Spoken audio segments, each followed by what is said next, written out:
الله أكبر.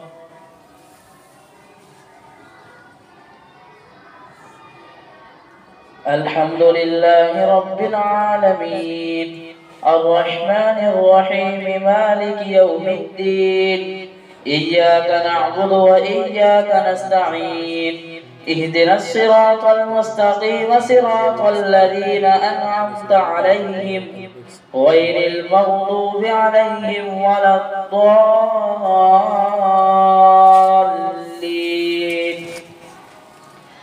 قال الملأ الذين استكبروا من قومه لنخرجنك يا شعيب والذين آمنوا معك من قريتنا أو لتعودن في ملتنا. قال أولو كنا كارهين قد افترينا على الله كذبا إن عدنا في ملتكم بعد إذ نجانا الله منها وما يكون لنا أن نعود فيها إلا أن يشاء الله ربنا وسع ربنا كل شيء علما على الله توكلنا ربنا افتح بيننا وبين قومنا بالحق وأنت خير الفاتحين. وقال الملأ الذين كفروا من قومه لئن اتبعتم شعيبا إنكم إذا لخاسرون فأخذتهم الرجفة فأصبحوا في دارهم جاثمين. الذين كذبوا شعيبا كأن لم يغنوا فيها الذين كذبوا شعيبا كانوا هم الخاسرين. فتولى عنهم وقال يا قوم لقد أبلغتكم رسالات ربي ونصحت لكم فكيف آسى على قوم كافرين. وما أرسلنا في قرية من نبي إلا أخذنا أهلها بالبأساء والضراء لعلهم يضرعون ثم بدلنا مكان السيئة الحسنة حتى عفوا وقالوا قد مس آباءنا الضراء والسراء فأخذناهم بغتة وهم لا يشعرون. ولو أن أهل القرى آمنوا واتقوا لفتحنا عليهم بركات من السماء والأرض ولكن كذبوا فأخذناهم بما كانوا يكسبون. أفأمن أهل القرى أن يأتيهم بأسنا بياتا وهم نائمون أوأمن أهل القرى أن يأتيهم بأسنا ضحى وهم يلعبون أفأمنوا مكر الله فلا يأمن مكر الله إلا القوم الخاسرون. أولم يهد للذين يرثون الأرض من بعد أهلها أن لو نشاء أصبناهم بذنوبهم ونطبع على قلوبهم فهم لا يسمعون. تلك القرى نقص عليك من أنبائها ولقد جاءتهم رسلهم بالبينات فما كانوا ليؤمنوا بما كذبوا من قبل كذلك يطبع الله على قلوب الكافرين.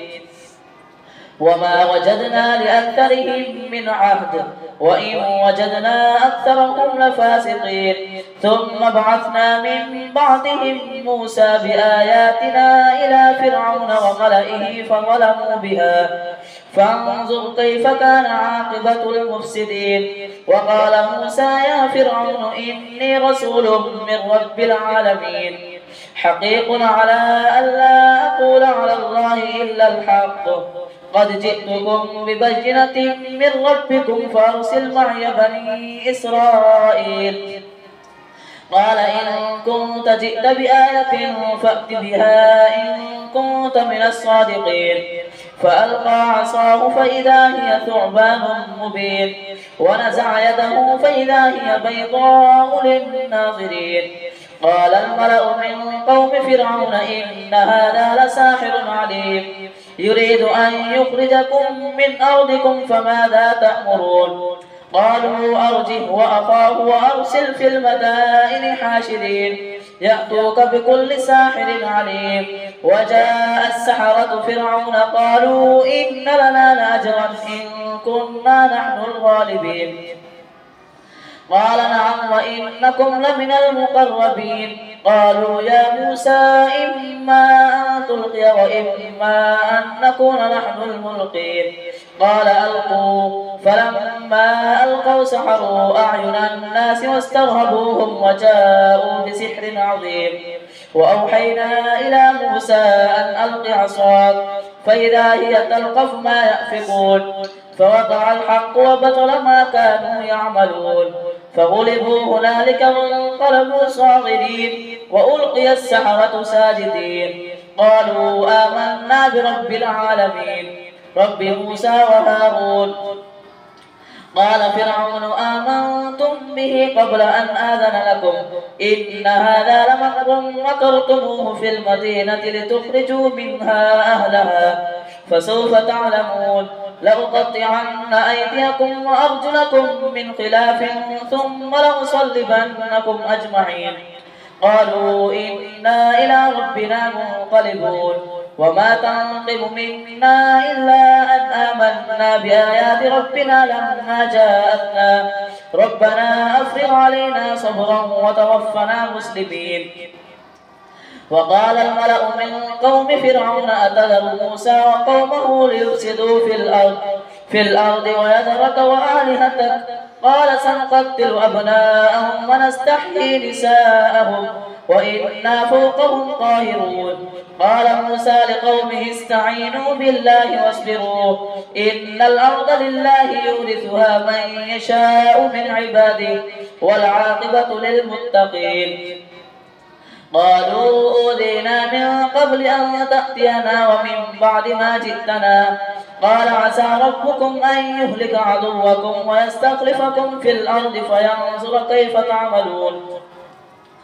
ولقد أخذنا آل فرعون بالسنين ونقص من الثمرات لعلهم يذكرون فإذا جاءتهم الحسنة قالوا لنا هذه وإن تصبهم سيئة يطيروا بموسى ومن معه ألا إنما طائرهم عند الله ولكن أكثرهم لا يعلمون وقالوا مهما تأتنا به من آية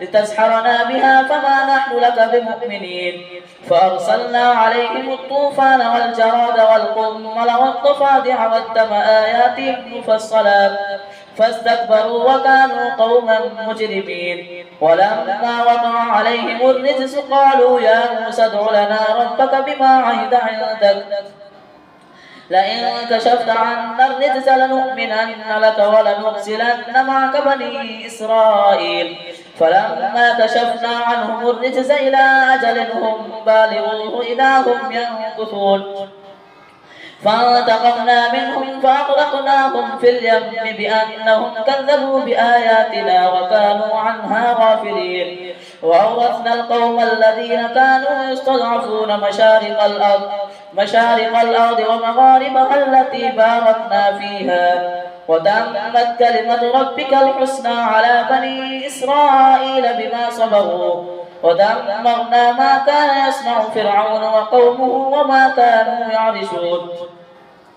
وجاوزنا ببني إسرائيل البحر فأتوا على قوم يعكفون على أصنام لهم قالوا يا موسى اجعل لنا إلها كما لهم آلهة قال إنكم قوم تجهلون إن هؤلاء متبر ما هم فيه وباطل ما كانوا يعملون قال أغير الله أبغيكم إلها وهو فضلكم على العالمين وإذ أنجيناكم من آل فرعون يسومونكم سوء العذاب يقتلون أبناءكم ويستحيون نساءكم وفي ذلكم بلاء من ربكم عظيم الله أكبر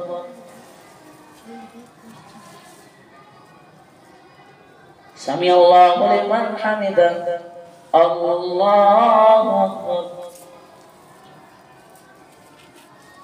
الله أكبر الله أكبر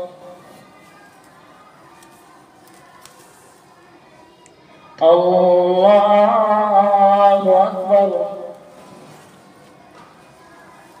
الحمد لله رب العالمين الرحمن الرحيم مالك يوم الدين إياك نعبد وإياك نستعين اهدنا الصراط المستقيم صراط الذين أنعمت عليهم غير المغضوب عليهم ولا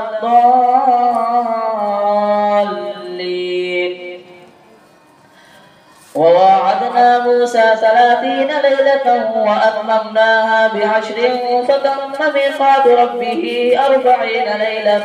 وقال موسى لأخيه هارون اخلفني في قومي وأصلح ولا تتبع سبيل المفسدين.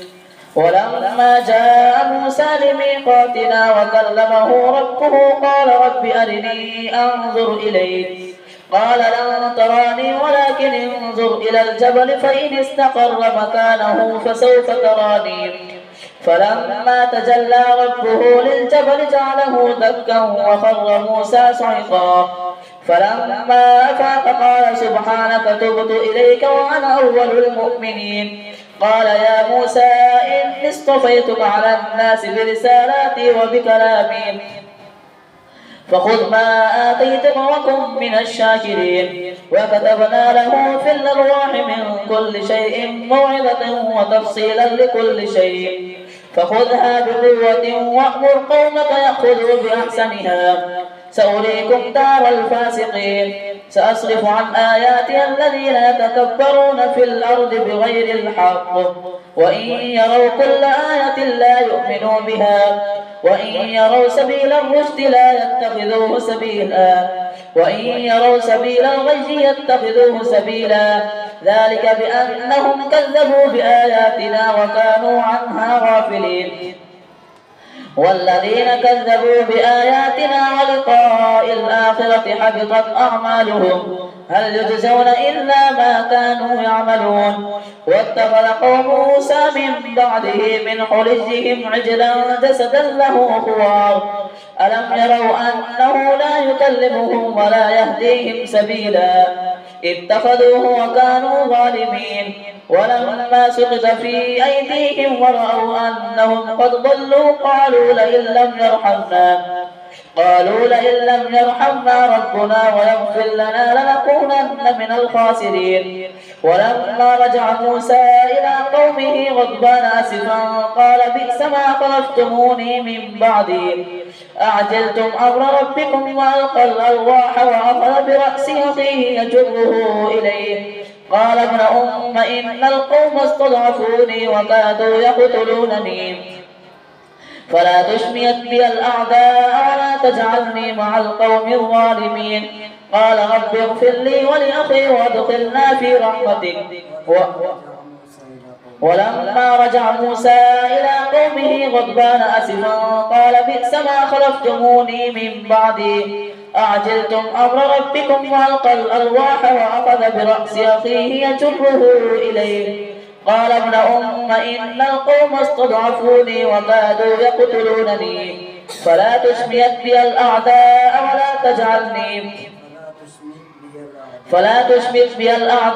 ولا تجعلني مع القوم الظالمين. قال رب اغفر لي ولأخي وادخلنا في رحمتك وأنت أرحم الراحمين. إن الذين اتخذوا العجل سينالهم غضب من ربهم وذلة في الحياة الدنيا وكذلك نجزي المفترين. والذين عملوا السيئات ثم تابوا من بعدها وآمنوا إن ربك من بعدها لغفور رحيم. ولما سكت عن موسى الغضب أخذ الألواح وفي نسختها هدى ورحمة للذين هم لربهم يرهبون. واختار موسى قومه 70 رجلا لميقاتنا فلما أخذتهم الرجفة قال رب لو شئت أهلكتهم من قبل وإياي أتهلكنا بما فعل السفهاء منا إن هي إلا فتنتك تضل بها من تشاء وتهدي من تشاء أنت ولينا فاغفر لنا وارحمنا وأنت خير الغافرين. واكتب لنا في هذه الدنيا حسنة وفي الآخرة إنا هدنا إليك قال عذابي أصيب به من أشاء ورحمتي وسعت كل شيء فسأكتبها للذين يتقون ويؤتون الزكاة والذين هم بآياتنا يؤمنون. الذين يتبعون الرسول النبي الأمي الذي يجدونه مكتوبا عندهم في التوراة والإنجيل يأمرهم بالمعروف وينهاهم عن المنكر ويحل لهم الطيبات ويحرم عليهم الخبائث ويضع عنهم إصرهم والأغلال التي كانت عليهم فالذين آمنوا به وعزروه ونصروه واتبعوا النور الذي أنزل معه أولئك هم المفلحون. قل يا أيها الناس إني رسول الله إليكم جميعا الذي له ملك السماوات والأرض لا إله إلا هو يحيي ويميت فآمنوا بالله ورسوله النبي الأمي الذي يؤمن بالله وكلماته واتبعوه لعلكم تهتدون.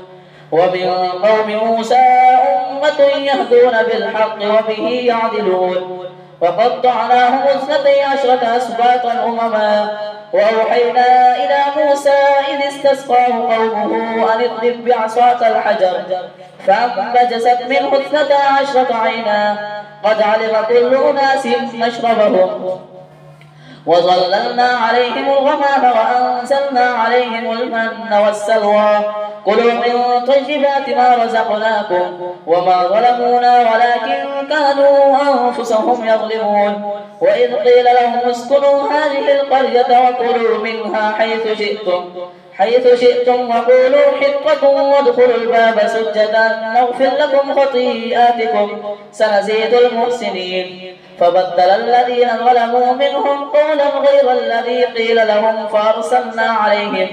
فأرسلنا عليهم رجزا من السماء بما كانوا يظلمون. واسألهم عن القرية التي كانت حاضرة البحر إذ يعدون في السبت إذ تأتيهم حيتانهم يوم سبتهم شرعا ويوم لا يسبتون لا تأتيهم كذلك نبلوهم بما كانوا يفسقون. وإذ قالت أمة منهم لم تعظون قوما الله مهلكهم أو معذبهم عذابا شديدا قالوا معذرة إلى ربكم ولعلهم يتقون. فلما نسوا ما ذكروا به أنجينا الذين ينهون عن السوء وأخذنا الذين ظلموا بعذاب بئيس بما كانوا يفسقون. فلما عتوا عما نهوا عنه قلنا لهم كونوا قردة خاسئين. وإذ تأذن ربك ليبعثن عليهم إلى يوم القيامة من يسومهم سوء العذاب إن ربك لسريع العقاب وإنه لغفور رحيم. وقطعناهم في الأرض أمما منهم الصالحون ومنهم دون ذلك وبلوناهم بالحسنات والسيئات لعلهم يرجعون. فخلف من بعدهم خلف ورثوا الكتاب يأخذون عرض هذا الأدنى ويقولون سيغفر لنا وإن يأتهم عرض مثله يأخذوه. ألم يؤخذ عليهم ميثاق الكتاب ألا يقولوا على الله إلا الحق ودرسوا ما فيه والدار الآخرة خير للذين يتقون أفلا تعقلون. والذين يمسكون بالكتاب وأقاموا الصلاة إنا لا نضيع أجر المصلحين. وإذ نتقنا الجبل فوقهم كأنه ظلة وظنوا أنه واقع بهم خذوا ما آتيناكم بقوة واذكروا ما فيه لعلكم تتقون. الله أكبر.